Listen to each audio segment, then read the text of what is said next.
Soit vous lisez dans votre Bible, soit vous lisez ce qui est marqué. À toi, nous allons ensemble lire la parole de Dieu. 1, 2, 3. Élargis l'espace de ta tente, qu'on déploie les couvertures de ta demeure. Ne retiens pas, allonge tes cordages et affermis tes pieux. Car tu te répandras à droite et à gauche, ta postérité envahira des nations et peuplera de villes désertes. Amen. Bien-aimés, ne vous asseyez pas encore. On a une autre lecture à faire. Vous voyez, ce que nous venons de lire, c'est notre lecture de l'année. Je sais que vous connaissez déjà ça par cœur. Et nous sommes dans l'année de l'élargissement et de l'affermissement. Amen. Nous devons nous élargir. Nous devons nous élargir. Et quand tu veux t'élargir, l'ennemi se lève pour te bloquer, pour que tu ne t'élargisses pas. C'est pourquoi je donne déjà le titre de notre message d'aujourd'hui. C'est « Emparons-nous de notre sillon afin de nous élargir ». Nous devons nous emparer de notre territoire pour pouvoir nous élargir. Et maintenant, merci, mais maintenant nous pouvons mettre une autre lecture, celle qui va être la lecture du jour. C'est dans 2 Samuel. C'est la lecture qu'on a faite samedi et dimanche dernier. Je voulais prendre une autre lecture parallèle, mais je suis revenu parce que on va continuer après dans 2 Samuel. 2 Samuel chapitre 5. 2 Samuel 5, à partir du premier. Nous lirons jusqu'au 12 dans un premier temps. 2 Samuel de 1 à 12. Nous lisons ensemble la parole de Dieu à 3. 1, 2, 3. Toutes les tribus d'Israël vinrent auprès de David à Hébron et dirent: voici, nous sommes tes os et ta chair. Autrefois déjà, lorsque Saül était notre roi, c'était toi qui conduisais et qui ramenais Israël. L'Éternel t'a dit: tu paîtras mon peuple d'Israël et tu seras le chef d'Israël. 3. Ainsi, tous les anciens d'Israël vinrent auprès du roi David à Hébron, et le roi David fit alliance avec eux à Hébron, devant l'Éternel. Ils joignirent David pour roi sur Israël. David était âgé de 30 ans lorsqu'il devint roi, et il régna 40 ans. À Hébron, il régna sur Juda 7 ans et 6 mois, et à Jérusalem, il régna 33 ans sur tout Israël et Juda. Le roi marcha avec des gens sur Jérusalem contre les Jébusiens, habitants du pays. Il dit: tu n'entreras point ici, car les aveugles même et les boiteux te repousseront. Ce qui voulait dire: David n'entrera point ici. Mais David s'empara de la forteresse de Sion, c'est la cité de David. David avait dit en ce jour: quiconque battra les Jébusiens et atteindra le canal, quiconque frappera ses boiteux et ses aveugles, qui sont les ennemis de David. C'est pourquoi l'on dit: l'aveugle et le boiteux n'entreront point dans la maison. Le 9. David s'établit dans la forteresse qu'il appela cité de David, et il fit tout des constructions en dehors et en dedans de Milo. David devenait de plus en plus grand, et l'Éternel, le Dieu, est avec lui. Hiram, roi de Tyr, envoya des messagers à David, et du bois de cèdre, et des charpentiers et des tailleurs de pierre, qui bâtirent une maison pour David. David reconnut que l'Éternel et qu'il élevait son royaume à cause de son peuple. Amen. On peut se rasseoir. Je peux avoir mes lunettes parce que... Laisse, sinon laisse, je vais... Aïe, aïe, aïe. C'est pas beau d'être bousculé dans la santé. Hein? Voilà. Bien aimé, le titre, on a dit, c'est Emparons-nous de notre sillon pour pouvoir nous élargir. Merci beaucoup. Vous voyez, David est roi. Et là, je reviens brièvement sur ce qui avait été dit dimanche dernier. David est roi sur tout Israël. Bien aimé, il faut savoir que ce que nous venons de lire, c'est la troisième onction de David ou sur David en tant que roi. La première fois, David a été oint par Samuel, entouré de ses frères, dans la famille. Vous voyez? La deuxième fois, David a été oint lorsque Saül est mort.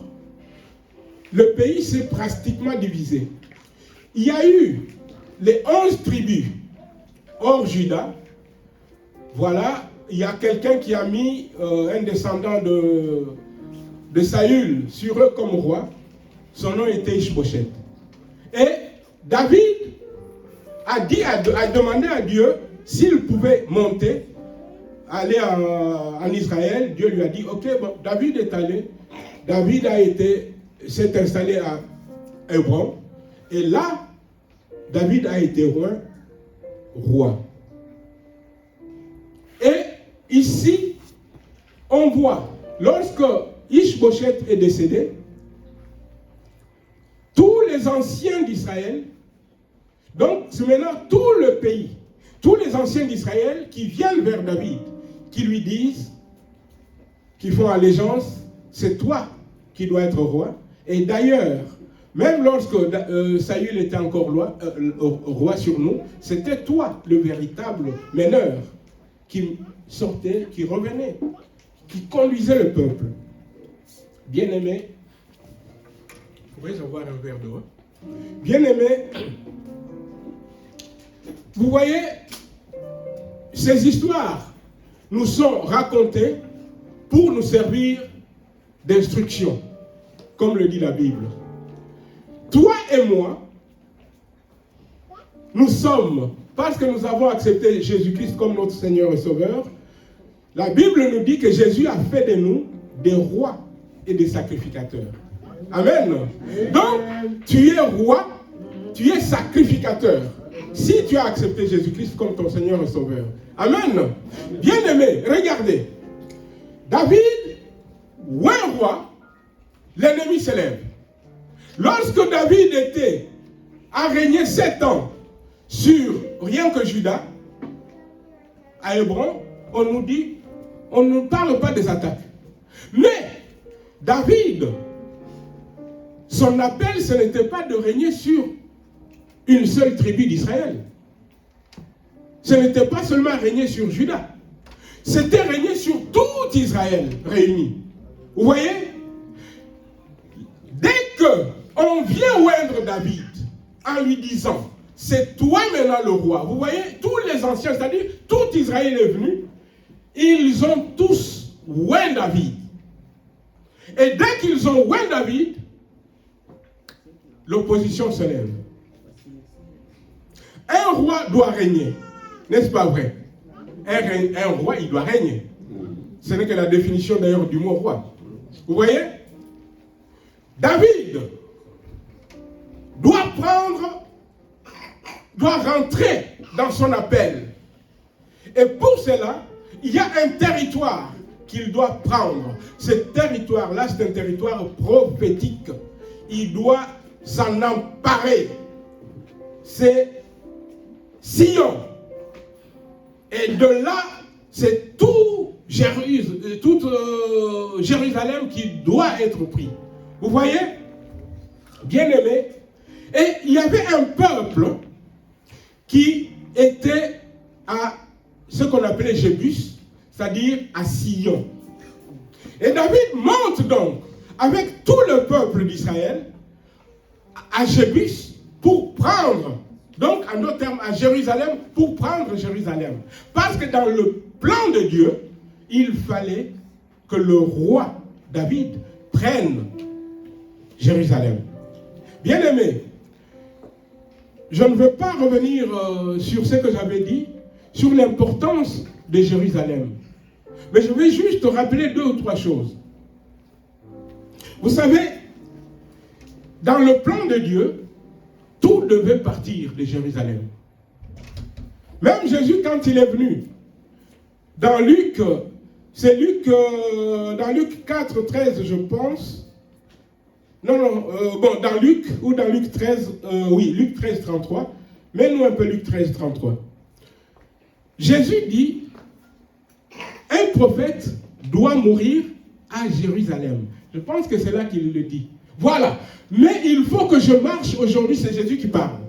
Demain et le jour suivant, car il ne convient pas qu'un prophète périsse hors de Jérusalem. Jésus parlait de lui-même. Il fallait que Jésus meure à Jérusalem.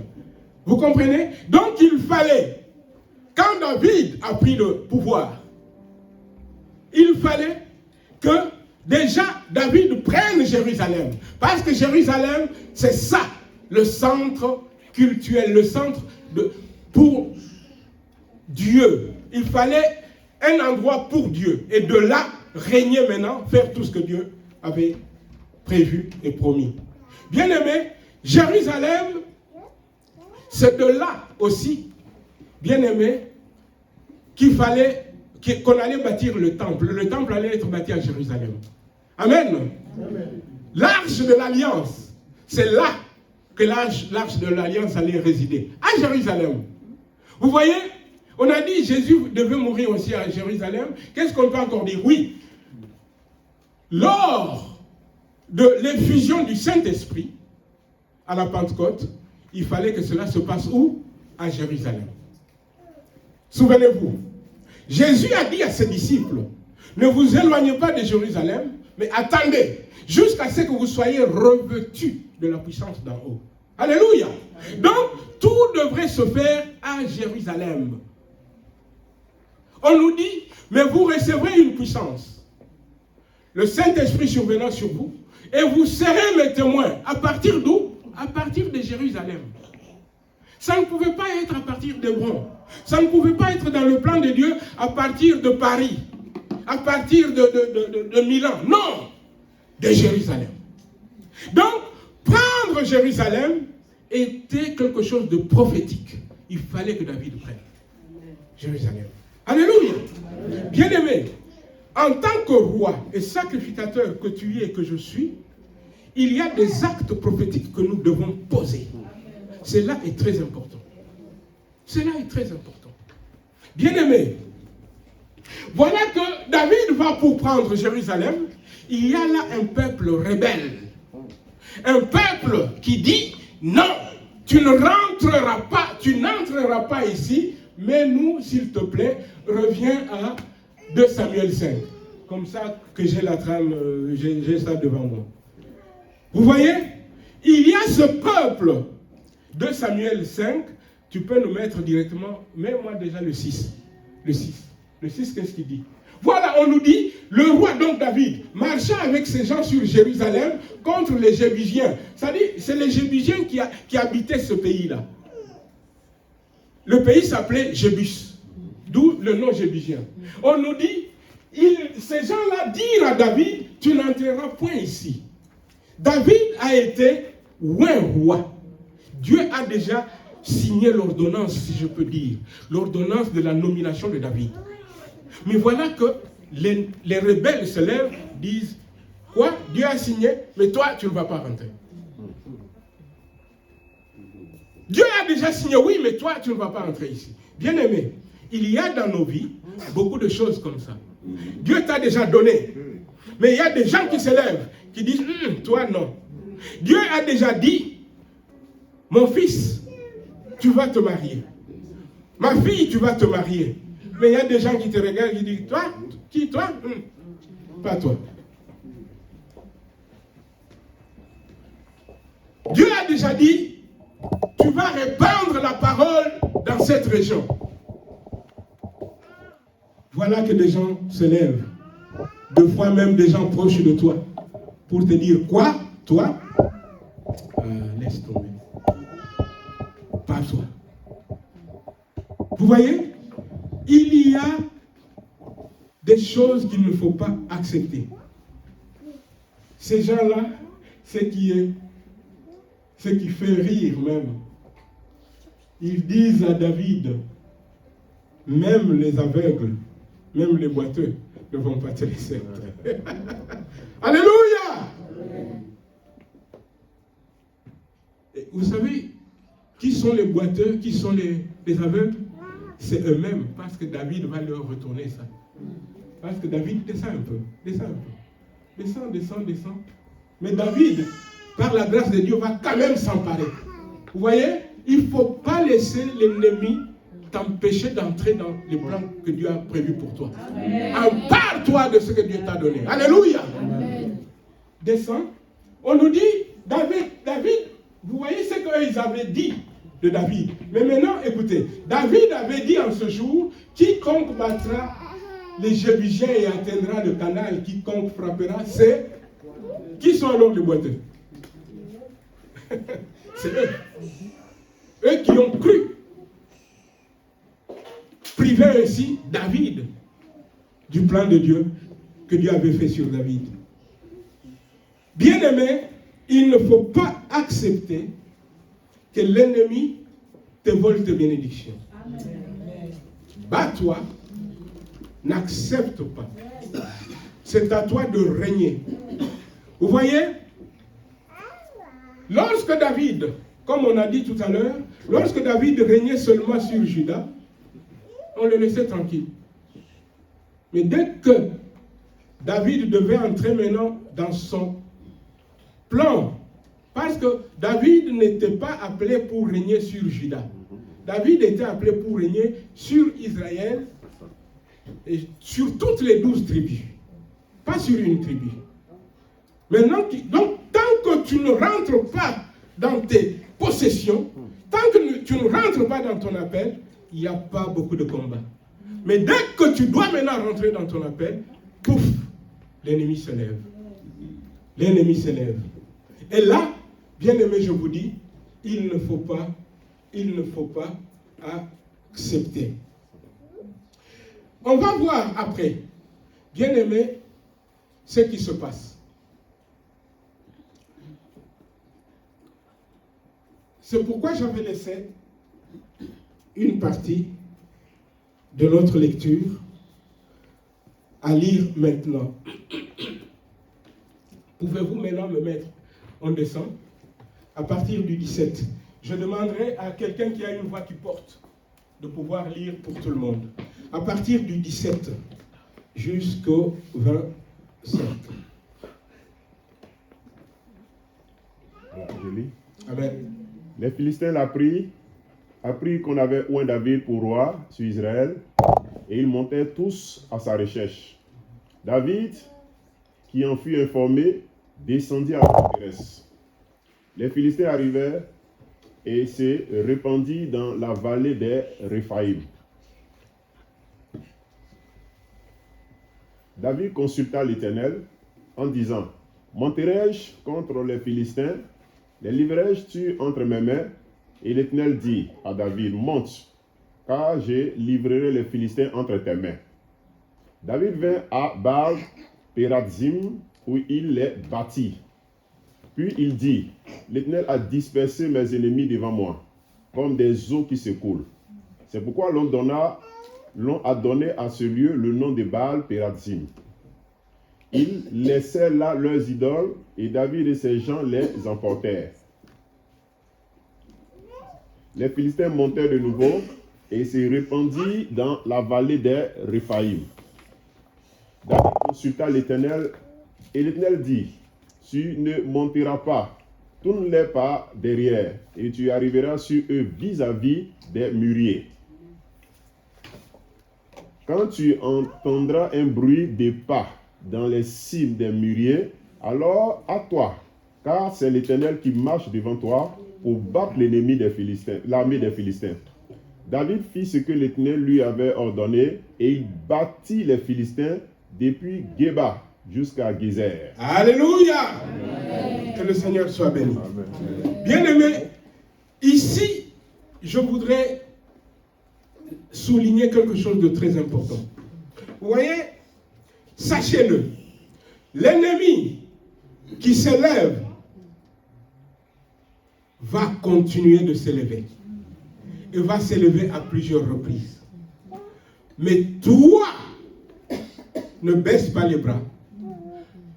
Bats-toi, continue de te battre pour t'emparer de tout ce que le Seigneur t'a déjà donné. Alléluia. Bien-aimé, regardez. L'ennemi, David est où un roi? Il est où un roi? Il doit entrer en possession de son territoire. Parce qu'ici, entendez par territoire aussi, pas seulement le territoire physique, mais tu peux avoir besoin de prendre possession de quelque chose pour aller de l'avant. Alléluia. Bien-aimé, ça peut être une victoire dans ton caractère, sur toi-même. Ça peut être une position. Ça peut être, bien-aimé, ça peut être même un territoire physique. Comme là, on voit, c'est un territoire physique, mais mettons-le aussi de façon spirituelle. Bien-aimé, David va gagner parce qu'il va prendre Sion, mais le diable qui a vu que oui, malgré ce qu'il a fait, David a quand même gagné. Qu'est-ce qui se passe? Remets au 17. Remets au 17. Qu'est-ce qui se passe? Le diable ne passe plus par les Philistins et par les Jébusiens, mais maintenant il change de tactique. Il passe maintenant par les Philistins. Vous voyez? Il est passé par les Jébusiens. Il a échoué. Maintenant, il veut passer par les Philistins. Bien aimé, c'est ça, c'est que le diable a toujours fait. Souvenez-vous de Jésus. Souvenez-vous de Jésus. Qu'est-ce qui est dit de Jésus? Bien aimé, lorsque Jésus a été tenté, qu'est-ce qui s'est passé? À 3 reprises, nous connaissons bien l'histoire. À 3 reprises, Jésus va dire, il est écrit. Il est écrit. Et puis le diable va s'en aller. Mais la Bible nous dit, il s'en alla jusqu'à... Vous comprenez? C'est-à-dire le diable savait qu'il allait encore revenir. Mets-le d'abord pour que... c'est Luc 4, mais le 13. Mais avant le 13, mets-nous à partir du 12, au moins qu'on ait un petit contexte. Luc 4, à partir... Attention. Tu as mis? Voilà, Jésus répond au tentateur. Coucou. Jésus répond au tentateur. Qu'est-ce qu'il lui dit? Jésus lui répondit, il est dit, tu ne tenteras point le Seigneur ton Dieu. Le verset 13, après l'avoir tenté de toutes ses manières, le diable s'éloigna de lui jusqu'à un moment favorable. Le diable ne lâche pas. Le diable vient te tenter, il voit que tu as gagné, tu as résisté. Le diable le recule, c'est le malin. Il cherche comment revenir. Revenons maintenant à 2 Samuel 17. Le diable est monté, le diable a utilisé les Jébusiens pour que David n'entre pas dans son plan, dans le plan de Dieu pour sa vie. Le diable a utilisé les Jébusiens pour que David ne règne pas. Mais un roi qui ne règne pas, ce n'est pas un roi. Pareil pour toi, mon frère, pareil pour moi. Si nous ne gagnons pas nos territoires que Dieu nous a donnés, nous ne sommes pas Nous ne sommes pas des rois, nous ne sommes pas des sacrificateurs. Alors que Dieu a déjà dit, vous êtes sacrificateurs, vous êtes rois. Nous devons nous lever pour prendre possession de ce qui est à nous. Alléluia. Amen. Il passe maintenant par les Philistins. Écoutez aussi, la même chose. Les Philistins apprirent qu'on avait oint David pour roi. Où est votre problème? Où est votre problème? David est oint roi. Où est votre problème? Voilà. Ils apprennent qu'on avait oint David pour roi sur Israël et ils montèrent tous à sa recherche. Ils montent à la recherche de David. Pour quelle raison? Parce que David est roi. L'ennemi va t'attaquer juste parce que tu es devenu chrétien. Alléluia. Amen. Tant que tu passais tes nuits dans les boîtes de nuit, dans les maquis, dans les ngandas, ça n'intéressait pas le diable. Enfin, le diable te laissait tranquille. Mais tu deviens chrétien, ou bien on te dit, maintenant tu vas avoir ceci, c'est là que l'ennemi se lève.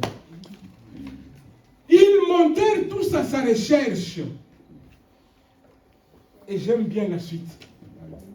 David, qui en fut informé, descendit où? À la forteresse. La forteresse. Mais nous, Psaume 91, le verset 2. Mais même le verset 1 et 2. Le verset 2 qui nous dit, j'ai dit à l'Éternel, mon refuge est ma forteresse. David va dans la forteresse. C'est lui qui demeure sous l'abri du Très-Haut repose à l'ombre du Tout-Puissant. Je dis à l'Éternel, mon refuge et ma forteresse, mon Dieu en qui je me confie. Alléluia. Bien-aimés, nous avons une forteresse. Alléluia. Quand tu apprends que le diable attaque, revient à la charge, va dans la forteresse. Alléluia. Amen. Réfugie-toi dans les mains de Dieu. Réfugie-toi dans les mains de Dieu. Et là, il y a des choses qui vont se passer. Mets-nous la suite. Car c'est lui qui... Non, la suite de 2 Samuel. Merci. Non, ça, voilà. Le 18. Le 18. Après, tu mets le 19. Après, chaque fois, tu vas descendre. Hein. Les Philistins arrivèrent et se répandirent dans la vallée de Réphaïm. David consulta qui? Vous savez, il s'est réfugié. Il est allé dans la forteresse. Quand ça ne va pas, quand tu apprends que tu vois que le diable fait toutes ses manœuvres pour t'attaquer, va dans la forteresse. Va dans les mains de Dieu. Mets tes genoux par terre.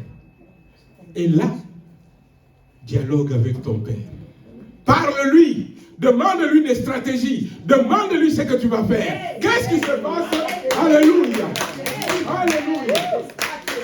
Alléluia. David consulta l'Éternel en disant, monterai-je contre les Philistins? Les livreras-tu entre mes mains? Et l'Éternel dit à David, monte, car je livrerai les Philistins entre tes mains. Alléluia.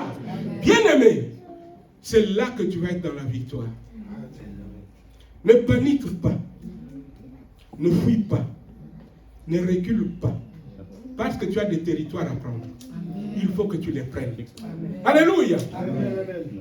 Tu les prendras en combattant.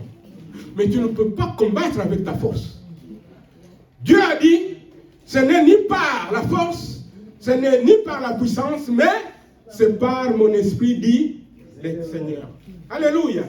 L'esprit de Dieu. C'est lui qui va te donner des stratégies. Voilà ce qui est arrivé à David. On descend. David vint à Baal-Pératim, où il est bâti, puis il dit, l'Éternel a dispersé mes ennemis devant moi, comme les eaux qui s'écoulent. C'est pourquoi l'on a donné à ce lieu le nom de Baal, Pératim, c'est de la reconnaissance. Je suis venu dans les bras de Dieu. Je me suis caché en lui, dans la forteresse. Je lui ai parlé. Il m'a répondu. Alléluia. Il m'a donné la victoire. Et mon cœur doit être dans la reconnaissance. Bien-aimés, on continue. Comme on disait, écoutez. Bon, là, il les sert. Bon, voilà, c'est la victoire. On y va. Écoutez. C'est ce que je disais tout à l'heure. L'ennemi attaque.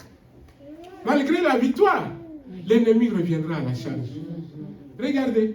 Les Philistins montèrent quoi? De nouveau. Encore. Ils ont été battus. Mais ils reviennent à la charge. Jésus a gagné. Mais l'ennemi dit, je reviendrai. Vous comprenez, bien-aimé? Tu es dans la victoire. Attache-toi à Dieu pour demeurer dans la victoire. Alléluia. C'est pourquoi tout à l'heure on a dit, celui qui demeure à l'abri. Alléluia. On n'a pas dit celui qui passe par hasard dans l'abri. Non. Si tu passes par hasard, oui, la bombe qui est lancée à ce moment-là ne va pas t'atteindre parce que tu es sous l'abri. Mais on ne te dit pas de passer par hasard, on te dit de demeurer. Alléluia. Alléluia. Les Philistins montent encore. Ils montent encore. Ils se répandent de nouveau dans la même vallée de Réphaïm. Alléluia. La suite. David, qu'est-ce qu'il fait? Encore. David consulte encore l'Éternel. Notre Dieu, le pain qu'il t'a donné hier, aujourd'hui, il va te donner un autre pain. Ce n'est pas le même pain d'hier. C'est pourquoi on disait aux enfants d'Israël de ne pas garder la manne. C'était ce que le Seigneur avait prévu pour ce jour-là. Alléluia! Amen. Si tu gardes la manne, demain matin, elle ne sera plus bonne à manger. Alléluia! Amen. David, on voit qu'on attaque encore. Qu'est-ce qu'il fait? Il consulte encore l'Éternel. Alléluia! Et cette fois-ci, l'Éternel ne lui dit pas de partir comme il était parti la dernière fois. Notre Dieu est vivant. Alléluia! Ce qu'il t'a dit hier, aujourd'hui, il va le mettre au goût du jour. Alléluia! David consulta, reviens. Parce qu'on veut lire. David consulta l'Éternel, l'Éternel dit, tu ne monteras pas. La dernière fois, il lui avait dit, monte. Tu ne monteras pas, tourne-les par derrière et tu arriveras sur eux vis-à-vis des mûriers. Alléluia. Amen. Non seulement ça, Dieu va lui dire, mais même quand tu y arrives, attends, jusqu'à un moment, tu entendras les pas. Bien-aimé, et là, tu sauras que c'est Dieu qui marche. Et j'aime ça. Mets-nous ça, continue. Pourquoi? Parce que c'est Dieu qui va combattre. Alléluia. Quand tu entendras un bruit de pas dans les cimes des milliers, alors hâte-toi, car qui combat? Car c'est l'Éternel qui marche devant toi pour battre. C'est le Seigneur qui marche devant toi. Alléluia. Alléluia. Et c'est l'Éternel qui va battre, qui va combattre pour toi. Et toi, tu seras dans le repos. Alléluia. Amen. Dans la forteresse, tu seras dans le repos. Parce que tu es gardé dans la main du Seigneur. Et c'est lui qui combat pour toi. Amen. Alléluia. Bien-aimé, il y a des choses que Dieu a déjà données pour toi. Nous sommes à la mi-année, au milieu de l'année. Bien-aimé, si tu n'as pas encore pris des victoires, bien-aimé, sur tout ce que Dieu t'a dit cette année, n'attends pas au mois de décembre. N'attends pas. Vous savez, c'est comme quand on nous parle du salut. Vous savez qu'il y a des gens, des fois à qui on a parlé de Dieu, Ils attendent, oui, par la grâce de Dieu. Il y en a qui sont sauvés à midi et à 13h, ils meurent. Hein? Ça peut arriver. Mais n'attends pas midi, parce que tu ne sais pas. Alléluia. Lorsque ça arrivera, peut-être que tu seras dans l'incapacité d'écouter ou de... Si tu entends la parole, c'est là le moment. C'est là le temps du Seigneur. Alléluia. Par sa grâce, le Seigneur nous donne toujours d'écouter à nouveau. Mais je vous dis, combattez pour prendre votre victoire. La victoire, c'est Dieu qui donne. Mais c'est à toi de te lever pour entrer. Alléluia. Bien-aimé, quand Dieu t'a béni, si Dieu te dit, comme Dieu a dit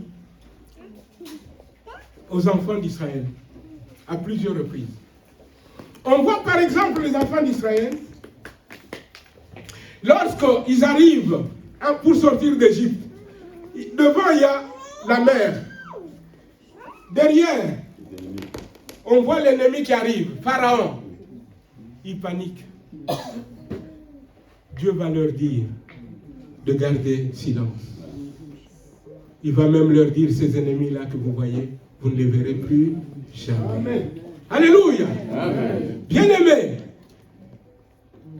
avec Dieu, c'est à toi de te lever. Et lorsque Dieu a ouvert la mer Rouge, c'est eux qui ont marché. Si Dieu te dit marche, et que toi tu restes sur la rive, bien-aimé, tu resteras, ton temps passera, et l'ennemi te trouvera. Lorsque Dieu a dit à Josué de traverser aussi le Jourdain, que Dieu allait arrêter l'eau, ceux qui portaient l'âche, tant qu'ils n'avaient pas mis le pied dans l'eau, l'eau continuait de couler. Dès qu'ils ont mis le pied dans l'eau, pouf, l'eau s'est arrêtée. Dieu te donne la victoire, mais c'est à toi de marcher. Alléluia. Amen. Dieu te donne la victoire, c'est à toi de marcher. C'est comme le salut. Dieu a envoyé Jésus-Christ pour le monde entier. Mais seront sauvés uniquement ceux qui auront fait la démarche d'aller vers Jésus. Alléluia. Amen. Il est venu, il tend sa main. Aujourd'hui encore, il tend sa main. Mais ce n'est pas parce que Jésus est sauvé que le monde entier est venu, que le monde entier sera sauvé. Non. Seuls ceux qui vont saisir la main de Jésus. C'est-à-dire, il y a quelque chose que nous devons faire. Dieu t'a béni. Dieu t'a donné un territoire, comme il a donné à David. Il fallait que David se lève pour aller prendre Sion. L'ennemi va se lever. On a vu ce qu'il faut faire. Se cacher en Dieu, notre forteresse. Parler avec lui. Il va nous montrer les stratégies. Et nous devons nous lever. Alléluia! Nous devons nous lever. Nous devons nous lever. Comme la dernière fois, bien-aimé, il y a encore ce que Dieu met sur mon cœur, que nous prions ce matin. Nous allons encore prier. Je vous demanderai donc de vous mettre debout. On va prier. On va prier